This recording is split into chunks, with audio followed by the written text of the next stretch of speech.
gars, j'espère que vous allez tous bien. Petit avant-match, Séville-Barça, match qui aura lieu demain. Aujourd'hui, vous le savez, derby madrilène. Le Real et l'Atlético qui se rencontrent. On va voir aussi un petit peu d'actualité. Quel 11 pour ce match et un petit pronostic de ma part. D'ailleurs, pour tout ce qui est pronostic, vous le savez, ça se passe avec Unibet. Ils vont vous offrir, après votre inscription, plus de 100 euros de free bet, de bonus. Ça vaut le coup. Les codes sont élevés en ce moment parce que mardi, mercredi, Ligue des Champions, Manchester City, Real Madrid, etc. D'ailleurs, il y en a quelques-uns, parce que vous n'avez pas été nombreux quand même, à me demander est-ce qu'il y aura un débrief pour la Ligue des Champions. Peut-être, ça dépendra du match. Si le Real Madrid gagne 4-0, la vérité c'est que je pense que j'aurais pas envie. Bref, profitez des 100 euros offerts par Unibet, le lien dans la description, interdit aux moins de 18 ans, je compte sur vous. On commence avec un petit peu d'actualité et Rafinha qui a parlé du Ballon d'Or. Moi j'aime beaucoup les interviews de Rafinha. J'aime beaucoup Rafinha en fait, pas que les interviews. Son comportement sur, en dehors du terrain, la communication,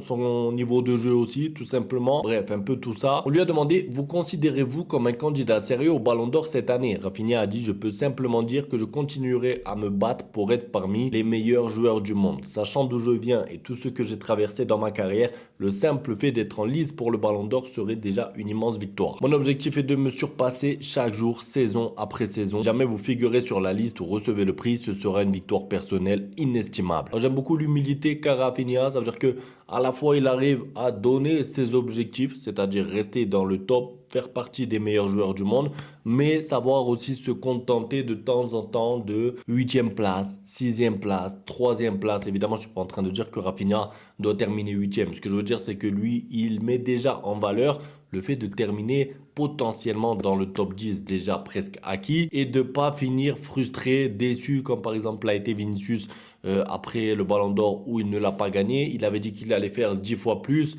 Pour l'instant, c'est un échec. On est au mois de février, je crois que Vinicius a mis que quelques buts. Il a raté des matchs, il a pris des cartons jaunes. Je veux dire, la mentalité est importante parce que Ballon d'Or, il n'y en a qu'un en fait. Il est pas facile à gagner. Surtout que si tu gagnes la Ligue des Champions avec le Barça, il y aura peut-être même débat au sein du même club. Bon, évidemment, on n'en est pas encore là. Conversation tendue entre Hansi Flick et Iñaki Peña il y a quelques jours. Alors, on tient peut-être là les raisons du pourquoi, du comment.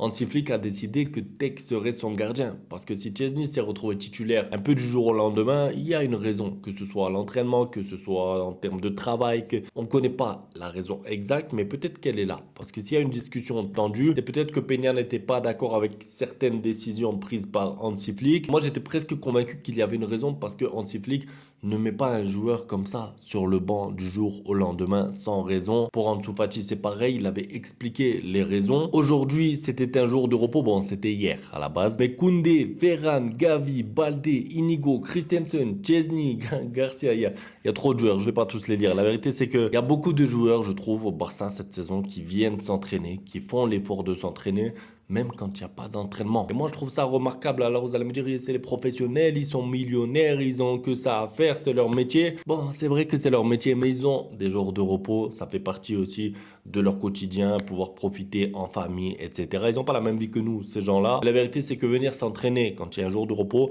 c'est toujours révélateur. Pour moi, ça montre toujours les joueurs qui veulent faire plus, qui veulent montrer plus, qui veulent faire mieux. Et je me rappelle, il y a une année, il y a eu 2 joueurs ou un joueur qui allait s'entraîner parce qu'en plus, il revenait de blessure, donc il allait s'entraîner quand il y avait un jour de vacances. Là, il y a quoi, 10, 12 joueurs. Il y a une équipe entière. Tu peux faire un entraînement presque normal, alors qu'à la base, il y avait repos. Pour moi, ça, c'est important aussi. On voit les joueurs qui prennent plaisir à travailler. En fait, t'as pas l'impression que les joueurs, ils vont à l'entraînement, ils ont pas envie, ils s'entraînent en marchant. Non, ils ont envie d'aller à l'entraînement et ça, pour moi, ça fait la différence pour pouvoir justement progresser et travailler comme il faut. Après, bien sûr, il n'y a rien à dire concernant les joueurs qui ne vont pas à l'entraînement. C'est un jour de repos.